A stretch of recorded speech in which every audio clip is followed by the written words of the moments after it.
ನಿಮಗೆ phase maker ಅಂದರೆ ಗೊತ್ತಾ? ಸಾಮಾನ್ಯವಾಗಿ ಮನುಷ್ಯನ ಹಾರ್ಟ್ ರೇಟ್ ಅಥವಾ ಪಲ್ಸ್ ರೇಟ್ ಏನಿರ್ತದೆ ಅದು 1 ನಿಮಿಷಕ್ಕೆ 60ರಿಂದ 100 ಸರಿ ಇರ್ತದೆ.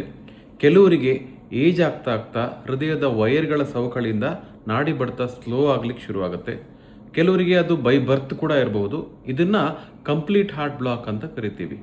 ಇದು ಹಾರ್ಟ್ ಅಟ್ಯಾಕ್ ಅಲ್ಲ, ಕನ್ಫ್ಯೂಸ್ ಮಾಡ್ಕೋಬೇಡಿ. ಕಂಪ್ಲೀಟ್ ಹಾರ್ಟ್ ಬ್ಲಾಕ್ ಅನ್ನೋದು ಹೃದಯದ ಎಲೆಕ್ಟ್ರಿಕಲ್ ಪ್ರಾಬ್ಲಮ್.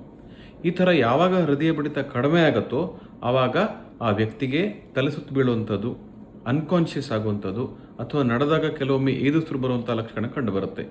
ಇದನ್ನು ನಾವು ECG ಮುಖಾಂತರವಾಗಲಿ ಅಥವಾ ಹೋಲ್ಟರ್ ಮುಖಾಂತರವಾಗಿ ಅಥವಾ ELR ಲೂಪ್ ರೆಕಾರ್ಡರ್ ಅನ್ನೋ ಡಿವೈಸ್ಗಳನ್ನ ಹಾಕಿ ನಾವು ಪತ್ತೆ ಹಚ್ಚಬಹುದಾಗುತ್ತೆ. ಯಾವಾಗ ಈ ಥರ ಹೃದಯ ಬಡಿತ ಅತಿಯಾಗಿ ಕಡಿಮೆ ಇದೆ ಅಂದರೆ 40-35ಕ್ಕಿಂತ ಕಡಿಮೆ ಇದೆ ಅಂತ ಅಂದಾಗ ಪೇಸ್ ಮೇಕರ್ ಅನ್ನೋ ಒಂದು ಸಾಧನವನ್ನು ಅಳಿಸ್ತೇವೆ. ಪೇಸ್ ಮೇಕರ್ ಅನ್ನೋದು ಒಂದು ಬ್ಯಾಟರಿ ಇರುವಂಥ ಡಿವೈಸು. ಅದನ್ನು ಲೆಫ್ಟ್ ಅಥವಾ ರೈಟ್ ಕಾಲರ್ ಬೋನ್ ಕೆಳಗಡೆ ಒಂದು ಚಿಕ್ಕ ಇನ್ಸಿಷನ್ ಮುಖಾಂತರ ಅದನ್ನು ಅಳವಡಿಸ್ತೀವಿ.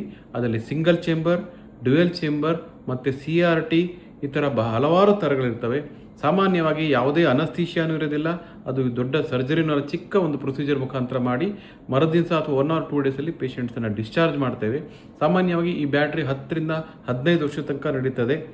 ಈ ಪೇಸ್ ಮೇಕರ್ ಏನಕ್ಕೆ ಹಾಕ್ತೀವಿ, ಅದರಿಂದ ಆಗೋ ಬೆನಿಫಿಟ್ಸ್ ಏನು, ಹಾಗೂ ಇನ್ನೂ ಹಲವಾರು ಮಾಹಿತಿಗಳನ್ನು ನೀವು ತಿಳ್ಕೋಬೇಕು ಅಂತಿದ್ರೆ ನನ್ನ ಆರೋಗ್ಯವಂತ ಹೃದಯಕ್ಕೆ 6 ಸರಳ ಸೂತ್ರಗಳು ಅನ್ನೋ ಯೂಟ್ಯೂಬ್ ಚಾನಲನ್ನು ನೀವು ಫಾಲೋ ಮಾಡಿ, ನನ್ನನ್ನು ಸಬ್ಸ್ಕ್ರೈಬ್ ಮಾಡಿ. ಈ ಮಾಹಿತಿಯನ್ನು ನಿನ್ನ ಬಂಧು ಮಿತ್ರರೊಂದಿಗೆ ಶೇರ್ ಮಾಡ್ಕೊಳ್ಳಿ. ನಮಸ್ಕಾರ.